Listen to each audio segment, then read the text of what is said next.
Bleeding purple and gold. From the heart of Los Angeles, this is the LakersNation.com podcast with your host, Trevor Lane. Welcome to today's show. As always, we are powered by CLNS Media and brought to you by Harry's Razors. Go to harrys.com/Lakers for a fantastic set of razors. We are coming to you from Summer League in Las Vegas, and today I do have a few guests here. I have Nick Gelso and Jared Weiss of CLNS Media, as well as Hannah Kulik of LakersNation.com. Everybody, thanks for coming on the show. Thank you for having us, for sure. I'm happy to be here at the Hard Rock. It's a pretty fun place to do a podcast. David, the picture of David Bowie is staring at us right now, or is that Ziggy Stardust? It's one of the two. I couldn't answer that Might be one. Iggy Pop. I thought it was Ben Stiller from So obviously we are going to have a fun show today because we are in Vegas and Summer League is going on. Unfortunately, the news did just break that tonight Lonzo Ball will not be playing, Kyle Kuzma will not be playing, Josh Hart will not be playing. The Lakers are going to be fielding a skeleton crew. Celtics guys, CLNS guys, I mean, you guys probably quite aren't as disappointed as we are. Yeah, but, actually we are. But still, I mean, pretty disappointing not be able to see Lonzo Ball play tonight, especially against De'Aaron Fox, right? Correct. I thought that was, besides the Ball-Tatum matchup, or I guess the Fultz-Tatum matchup, that was the second most exciting matchup in Summer League would be Fox and Ball, because they're like almost polar opposite types of point guards. Yeah. And Fox has been super exciting to watch so far. I mean, that guy is like a hurricane every single time the ball is anywhere near him. He's incredible. And every moment, as someone who loves point guards and loves passing play, every moment ball's on the floor is exciting. He just... getting to sit there courtside and be able to see the way his eyes scan the court, it's unlike any other player out here right now. I think that's the one thing everybody is talking about, the court vision, scanning the floor, being able to see everything. Lonzo, impressive. I mean, the game that I attended, he had a triple-double, low grade. It was a Rondo-esque triple-double. A Rondo-esque triple-double. But I think he's got to gain some weight. I think he's got to put a couple pounds on. Talk to Coach Nick, and he's not nearly as concerned about the shooting as I've heard from a lot of other people. What are your thoughts? I mean, I think the footwork's the first thing he's got to figure out. Mm-hmm. All of his shots were short. Every shot he was missing, even wide open three-pointers, was short. I think he's still trying to figure out his footwork timing. Yeah. I don't know if he's concerned about the way people defend his, the way he brings the ball up yet. We've seen it, especially in the first game, was an issue for him late in the shot clock. People would play onto the ball side where his ball is, and onto his right side, so he can't bring the ball up. Right. He doesn't know how to play that yet. He's going to figure that out. But right now, I think once he figures his footwork out, he's going to be fine. Yeah, I'm not worried about his shot also either because, you've got to remember he hasn't played a game since March. So he's going to be a little rusty before the last two games, obviously, in Summer League. So, I think his shot's going to come. But just seeing his court vision and seeing, how skilled that is, it's just... And also how much faster he is. Nothing against D'Angelo Russell. I know everyone thinks I'm not the biggest Russell fan, but he was not the fastest point guard out there. And so definitely seeing a lot of improvements in how Lonzo's going to make a huge difference with this team already in such a short amount of time. So I'm very excited. I'm very optimistic so far. Well, I concur with stuff on his shot. I mean, it looks funny. There's no getting around that. I mean, you shouldn't shoot the ball from the wrong side of your face like that. It's weird. But he does seem to pull it off, and the fact that he's been launching long threes since he was a very young kid, I think is actually a good thing, because you look at guys like De'Aaron Fox who now have to step back to the NBA three-point line. That's a transition to make, and Lonzo Ball has already kind of done that. So I think ultimately these shots are going to start falling. I mean, he's only been in 2 Summer League games. That's a tiny sample size. I think he's going to be able to hit him eventually. Jared, as you mentioned, the court vision is amazing. The way he looks up, the way he moves the ball. And the big selling point on Lonzo Ball heading into the season was that he was going to be the guy to bring passing back into fashion for the Lakers, right? He's going to be the guy that's going to bring that infectious ball movement. And we saw that in their last game that they played. He was passing the ball all over the place, and teammates were then making the extra pass as well. So I think that's really what he brings to the Lakers right now. He's going to need to grow a little bit, but that's what he brings right now on the floor. You guys have any projections on what you're kind of hoping to see from him this season in terms of stats? Are we trying to hit a certain number of assists or points or anything like that to measure success, or is it more of a how does he interact with the team with Lonzo Ball? I think with Lonzo going into the season, it's just going to see, obviously seeing how he's going to be able to kind of be the leader is the most important thing for me in terms of just this season. Seeing his leadership qualities, like we've mentioned multiple times, is a very young team, a very young Lakers squad, the youngest we've ever seen. And so just seeing him be a leader, I think, is going to be the number one thing. I think obviously he's going to have assists, especially if we're going to score any points, because he's going to be the guy with the ball in his hands for a majority of the game, if not, most of the game. So that's going to be the most important. And then I do want to see him make some shots. We're going to need him to make shots if the Lakers have any chance of winning any games, especially because we're, so low with our guards at this point right now. So it concerns. I don't know if it concerns me, but I think he's got to get. He's always going to be a pass-first player, but I think he needs to start. Jared, we've seen it for how many years with Rondo in Boston. If he's going to pass up on open shots, especially on a team that doesn't have a lot of talent around him, he's got to start shooting. I mean, I think that will come with confidence as well. His rebounding is what's super impressive. Yeah, he uses that 6'6" frame and his wingspan very, very well to get into the paint and rebound, and then that ignites the fast break going the other way. So that's a pretty impressive thing. Now you mentioned Rondo, and I mean that is a something that the Lakers have been kind of dancing around, and there's a lot of fans right now that are cringing at the thought of Rajon Rondo putting on a Lakers jersey, at least the current version of Rondo.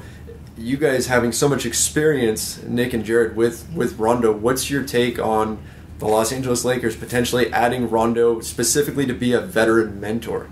So there's this really tricky narrative with Rajon Rondo where he's looked at as a malcontent, but at the same time, all of the players that he's worked with insist, at least the guys that worked under him, insist he's one of the best mentors they've ever had. I think he's learned a lot from Kevin Garnett and Paul Pierce over the years about how to be a mentor. And the Bulls point guards, and they had like the worst point guard core we've ever seen, and they somehow stayed afloat throughout the playoffs, or at least the first round series, despite all the injuries with Rondo. They all insisted that Rondo was like the guy that they would die for. Boogie did too. That's right. Boogie Cousins. Yeah, they all love him. Isaiah Cannon was saying that there was that issue in the middle of the season with the three alphas where I think it was Wade was calling out the rest of the team, and then Rondo kind of called him back out. And right after that, guys like Isaiah Cannon were coming out and going to bat for Rondo, saying how much he's done for them. And he is he's going to be an incredible coach one day. There's no question about that. His problem has always been he's one of these like troubled savants where he thinks he's the smartest guy in the room. Let me rephrase that. He knows he's the smartest guy in the room, and he gets pissed off when people aren't listening to him, and he has trouble dealing with authority. Now, Luke is probably as well liked to coach as any guy in the NBA. He's always taken a relatively soft approach with his players. I think that could work out with Rondo. Hoiberg had the similar approach with Rondo, and it kind of fell apart over time. As much as Hoiberg said that he loved Rondo, nobody was believing it. A lot of the sources I've talked to in Chicago say they don't really believe it very much. But Hoiberg never established himself with that team. Luke has very clearly established his hold on his team. And then once they trade away D'Angelo and Swaggy P is gone, I think that only strengthens it more. And, I mean, as great as Ball is now, everything that he does, Rondo has mastered. So true. And having Rondo really teach him how to control your dribble and traffic, how to be able to stop and go, stuff like that. You can see Lonzo can already do all the stuff that Rondo was able to do early on, but getting to the level where Rondo went from being like a really good passer to one of the probably 10 best players in the league for a very short period of time before it fell apart. And that's how Lonzo gets to the next level as an overall player.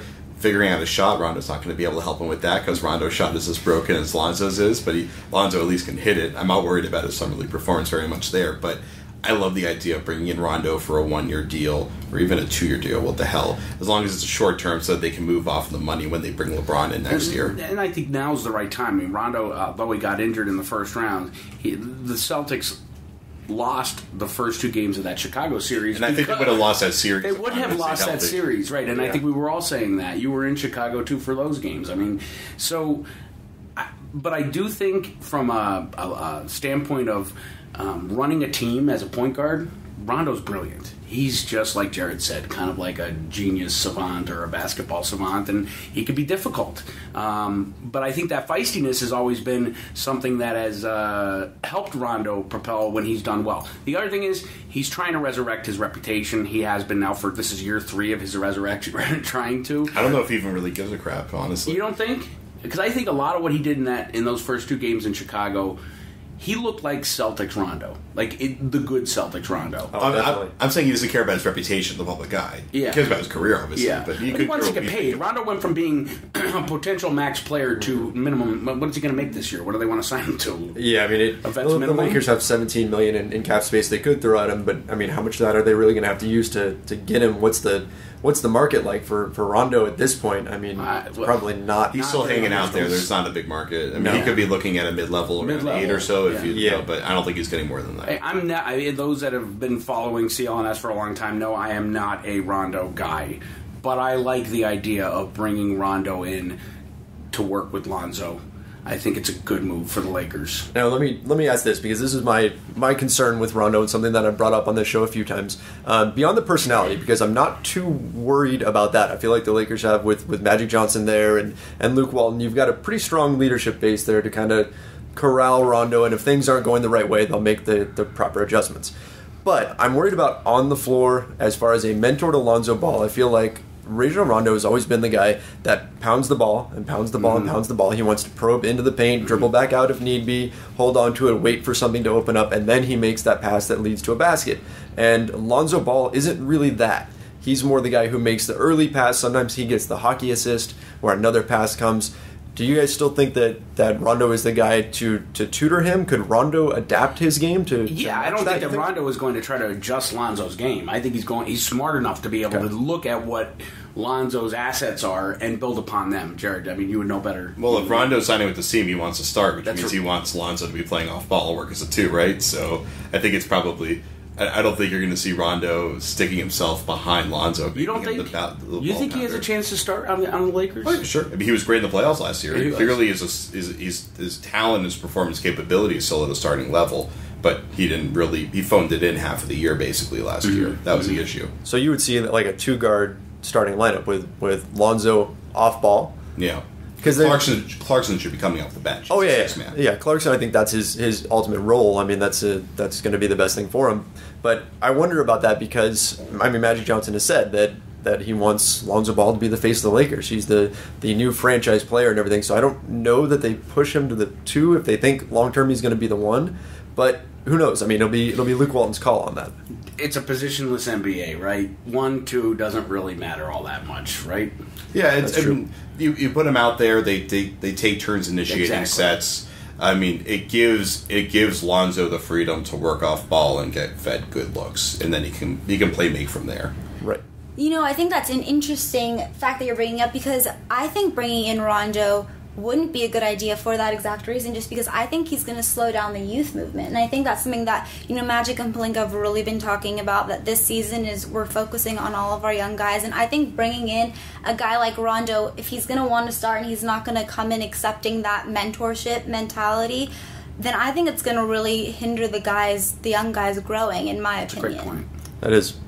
Hey, let's pause for just a second. Let's talk about Harry's razors. Oh man, you walked in the room and Harry's razor was right on the desk, man. That's right. I got their shave cream this morning to get the shave cream is really good, actually. That's right. So we have a fantastic deal with Harry's razors, where if you go to harrys.com/Lakers, you can actually get a free trial set. It comes with the handle. I don't know, what color handle do you guys have? I've got the orange one. You've got blue? I got orange. Orange. I kind of like the orange one.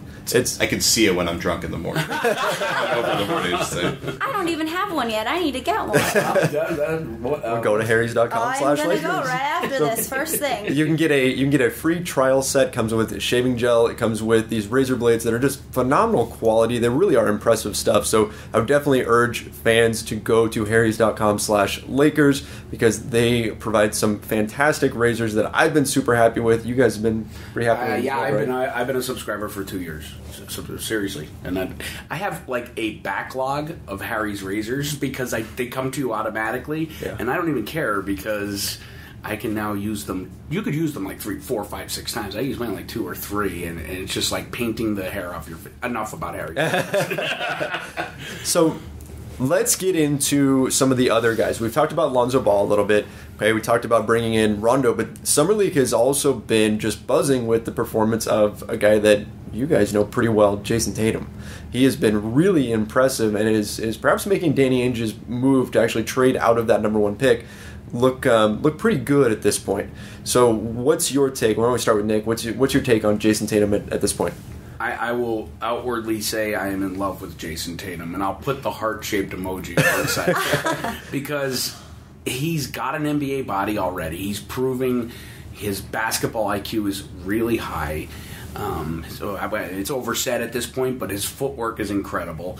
It's Summer League, so we have to see what really happens when physicality comes into play and people start pushing him around a little bit. But to me, I see Paul Pierce. I actually see, and Jared's probably going to kick me, but I actually see a little bit of James Worthy in him because he's got. Yeah, he doesn't. It's a good comparison. You think? Okay, yeah. I see a cross between a hybrid of Pierce and Worthy because he's a little more fluid than Paul was, right? And I think Paul was more athletic coming into the league too. Jared, you could probably speak to that more. I think Paul was a little more explosive around the rim. Yeah, I'd say early on he was. Yeah. He kind of got more ground game later on. Yeah. It's funny because Tatum the other day said that he compares himself to Paul Pierce because just like him, I'm not that athletic, I'm not that fast, but I'm savvy and I'm slippery. I mean, Paul was so deliberate. I always use that as an example. I mean, you kind of knew what moves he was going to make, yet he still got you because he played with his head a lot. I see a lot of that in Jayson Tatum early on. So, again, it's Summer League. I don't want to get too excited. But, yeah, I will wear the I'm in love with Jayson Tatum t-shirt if somebody sends it with the heart emoji. Okay, so everybody's speechless after that one. So here's what's to love about Jayson Tatum early on. Go-to moves, he has no problem getting to those. He can find a shot anywhere on the floor. There's some mechanic stuff which I won't get into unless you guys really want to about his shot that I think once he fixes, he'll actually be a pretty good 3-point shooter. He'll be able to shoot off the dribble, which is like the big thing you're looking for in the NBA, which is why Lonzo Ball is such a desirable prospect. Fultz is the same. If you can be handling the ball and the pull up for a 3 anywhere, you are an elite player right there. So that's something that Tatum doesn't have yet. He has it from 18 feet out. He'll get there when he works on his mechanics. The fact that he can do all these like mid-post moves and go into these Dirk step back stuff like that, it's awesome that he's doing it. It blows people away. One, when he's going up against 6'10" guys that are more athletic than he is, he's not going to get off those looks very clean. Although we've seen him take a lot of these shots where they're like incredibly well contested and he somehow makes them. He even got fouled on a few of them, still made them. So while I think that shot is something to get super excited about, he's not going to get that off, I don't think, nearly as well in the NBA early on, but he'll get there eventually. It'll be a go-to move for him. But what he really needs to do well is be able to actually drive through the lane and get to the rim. And we see he has the creativity and the dexterity to do it.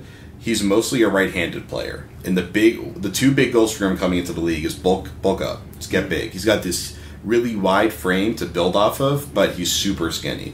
I was like kind of shocked by how skinny he was when I saw him in person because he looked, I don't know if it's the way the Duke jerseys are cut or something like that, but he looked more built in college. He lost weight. He actually had mentioned losing weight. You know, he had said that he had gained weight, and that would blamed for the injury that kept him out of the first couple games of the season, right? So he's taken the weight off. He had said that his doctor said that he was gaining weight too quickly while he was in college, or while he was going from high school to college, and that led to him getting a stress ankle injury that took him out for a little while.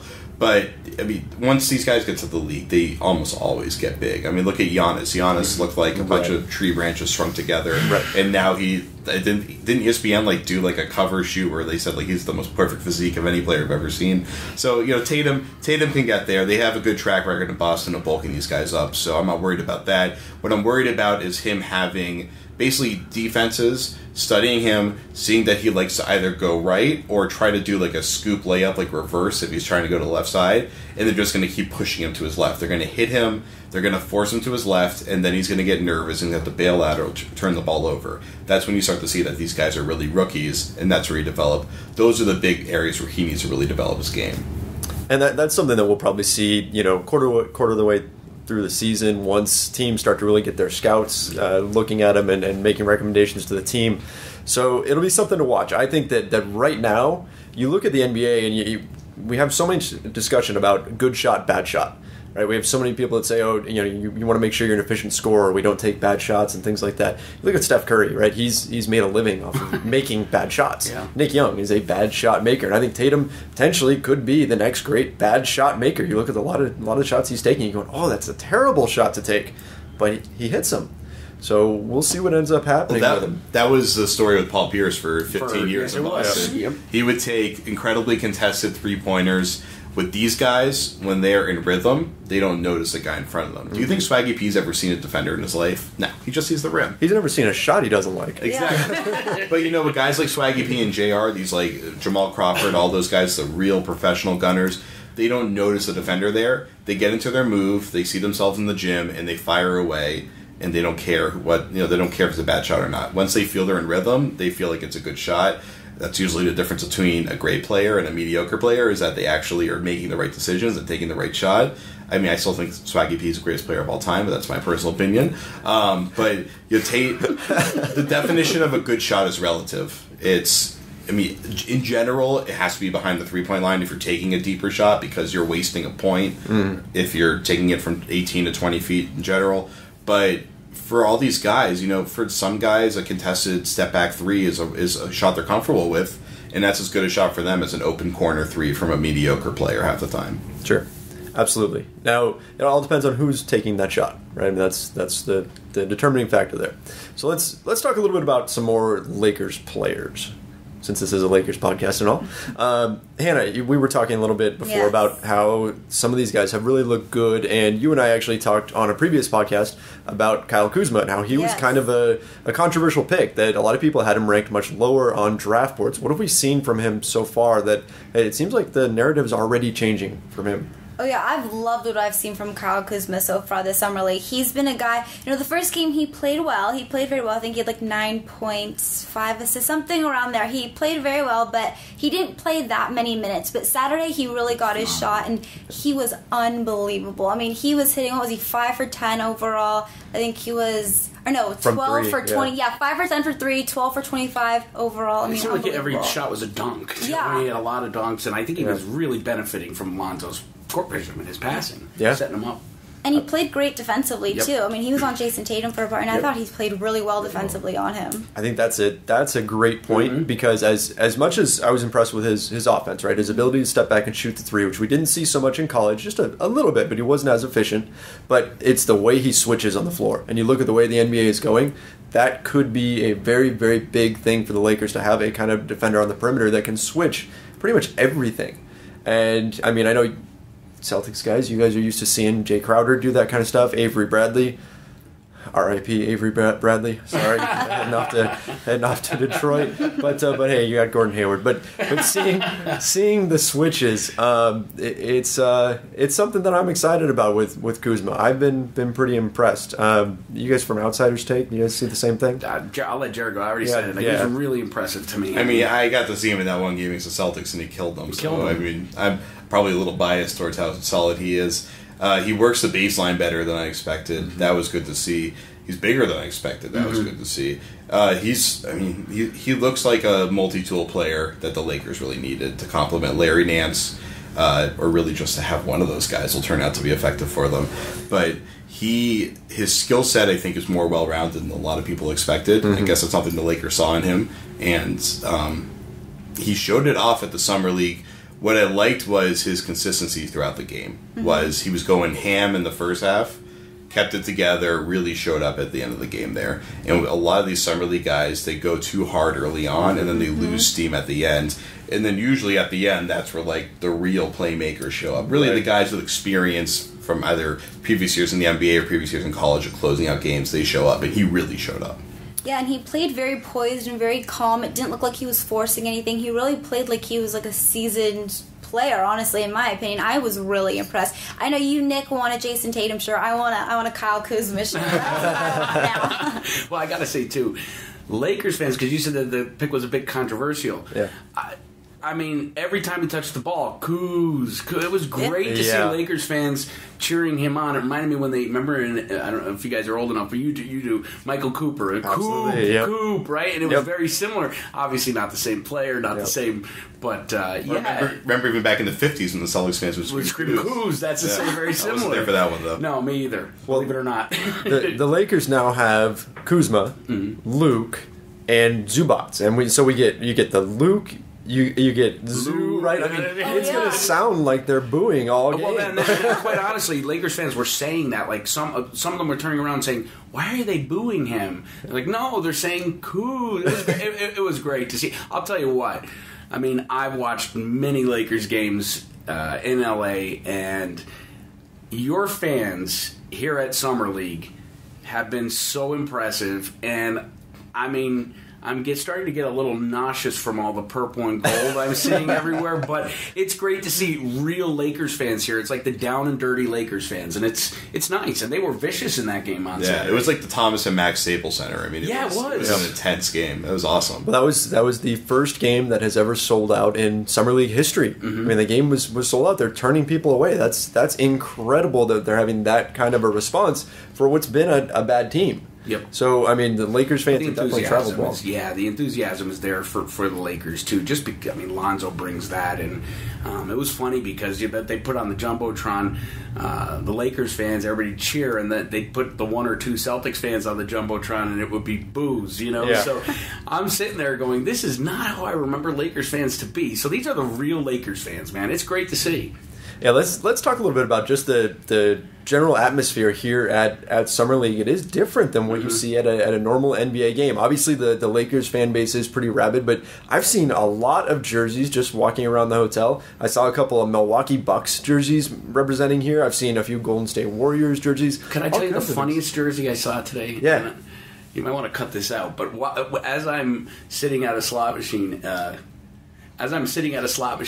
walking by me is what looks to be a Sean Kemp jersey, but on the back it says hemp instead of Kemp. I almost fell right off the chair. I was dying laughing. But yeah, I've seen Jazz jerseys, Nuggets jerseys, and you know what I haven't seen a lot of? Golden State jerseys. Now, I know they're not really...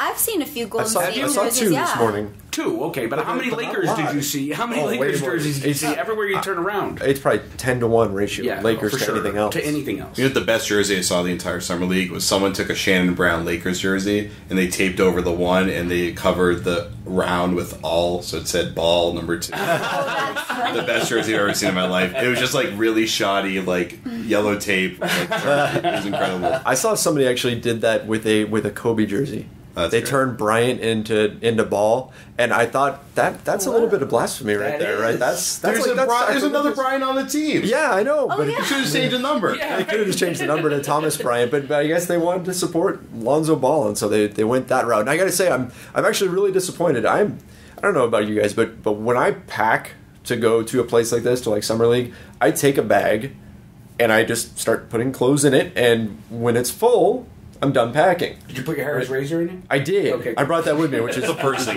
Which is the first thing I packed. But I actually left. I was going to bring this and wear it. I left my Andrew Bynum jersey. I thought that would have played. I thought that would have played pretty well here at Summer League. I would have the right environment. What about your Dwight Howard jersey? Oh no! I know. I'm busting you. That got turned into a rag a long time ago. Sure it did. So we've got all this action going on here at Summer League. We've got rookies, we've got Lonzo Ball, we've got LeVar Ball is all over the place, right? We're seeing players left and right. And one of the things that Hannah and I were actually talking about just a little bit ago is that I think one of the underrated stories or underreported stories here at Summer League is that you've got these top guys. You've got Lonzo Ball, you've got Markelle Fultz, you've got Jayson Tatum, all these guys that everybody focuses on. But 90% of these teams is made up of players who are fighting for their basketball lives. These are guys who are going all out, doing everything they can to try to catch the attention of an NBA team or potentially a European team. I think there's a fascinating story there about these players. Have you guys seen anybody that has really kind of stood out to you or made some waves here that maybe was unheralded coming in? I noticed watching the Blazers last night, Caleb Swanigan actually was a lot better than a lot of people. There was for some reason there was a really negative reaction when the Blazers took him. And, I mean, he's not really at risk of not making that team. He's obviously going to make that team. But he was someone I think that's really improved his value coming into Summer League.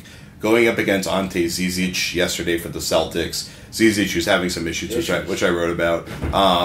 But he showed comfort with the ball in the post going up against big guys. Show that he has the ability to, like, the quickness and the power and the athleticism to actually be effective down low. Obviously, it's different when you're going up against astute NBA defenders, but I think he showed that he's a pretty legit rotation player coming to the future for Portland, which is important because Portland has to get rid of Myers Leonard at some point now that they're committing to Jusuf Nurkic, and knowing that, and also Noah Vonleh. They have a lot of bigs that they have to get rid of. Knowing that Swanigan is going to be a guy that or hoping that he's a guy that can fill in the rotation for them in the future, I think gives them more confidence to move on from some of those contracts.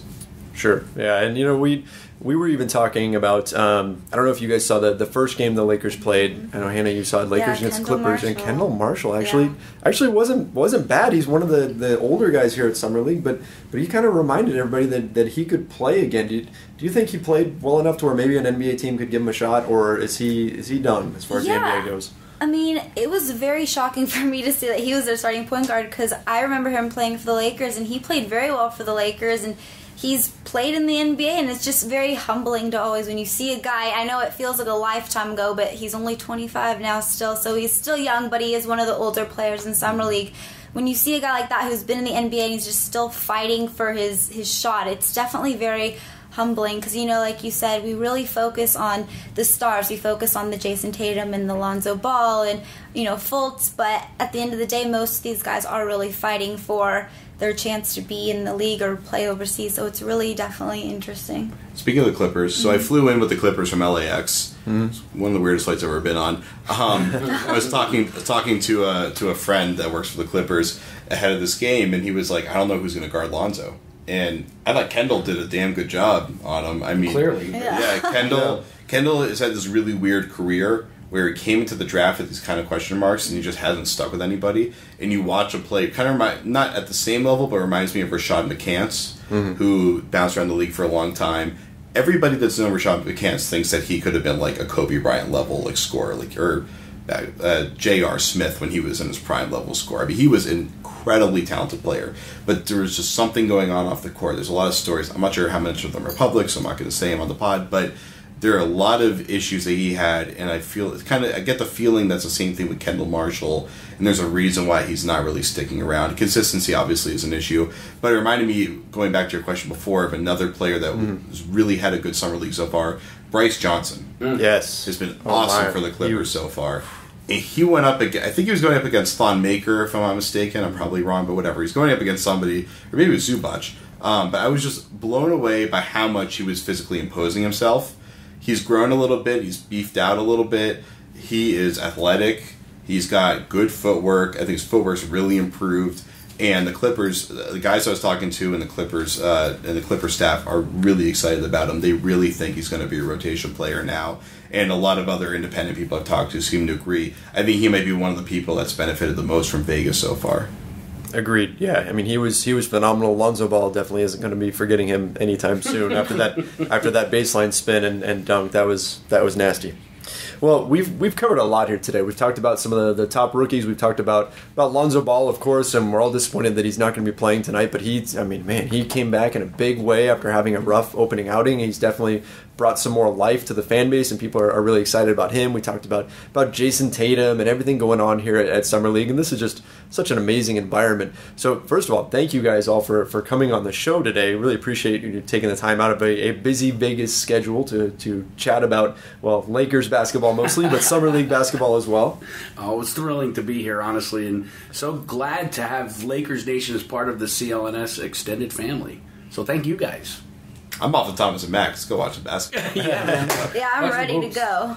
So that's going to do it for today. Guys, don't forget, go over to iTunes. Make sure you subscribe, rate, and review our show. You can also find us on Stitcher, TuneIn, the CLNS Media app, and of course, LakersNation.com, where you go for all of your breaking Lakers news. Even if it is disappointing news like Lonzo Ball not playing, it's still going to be there. Anything that you want to know about the Lakers, you are going to find it on LakersNation.com. nbsp.com. That's it for today. My name is Trevor Lane, and this has been the Lakers Nation Podcast.